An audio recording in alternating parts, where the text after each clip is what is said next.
Prime Minister Benjamin Netanyahu spoke with Russian President Vladimir Putin on Friday, amid escalated fighting in Syria and the UN's involvement in the Israel-Syria border at a crossroads.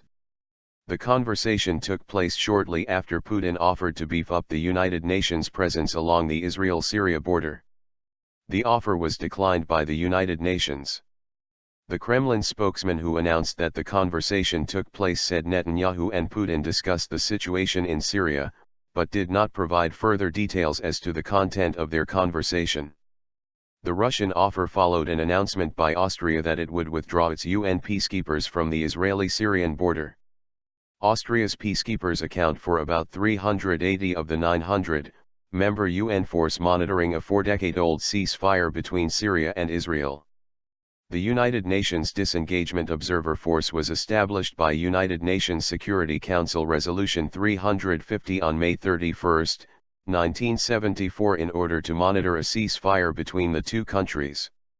Since 1974, UNDOF has been tasked with monitoring the area of separation between Syrian and Israeli forces, a narrow, 72-kilometer-long strip of land that runs from Mount Hermon on the Lebanese border to the Yarmouk River frontier with Jordan.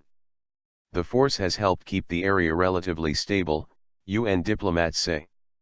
British Ambassador Mark Lyle Grant, President of the Security Council this month, said after a special council session on the UNDOF crisis that the council is examining the possibility of changing the force's mandate, in a way that would strengthen its abilities to function under the current regional climate. Grant stated that on the 26th of June, a vote will take place on extending the force's presence by 6 months.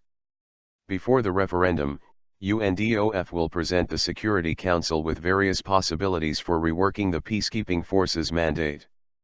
The British ambassador also stated that in the meantime, the Security Council has approached the Austrian government with a request to put off recalling the Austrian troops for as long as possible, in order to provide more time for an alternative solution to be found. Grant pointed out that UNDOF also approached India and the Philippines with requests to send additional troops to complement the forces those nations have already provided. A similar request was made to Fiji, which too provides a small contingent of soldiers to UNDOF. Speaking before the Security Council, Russian UN Ambassador Vitaly Churkin repeated Putin's offer to send a battalion of 300 soldiers to take the place of the outgoing Austrians.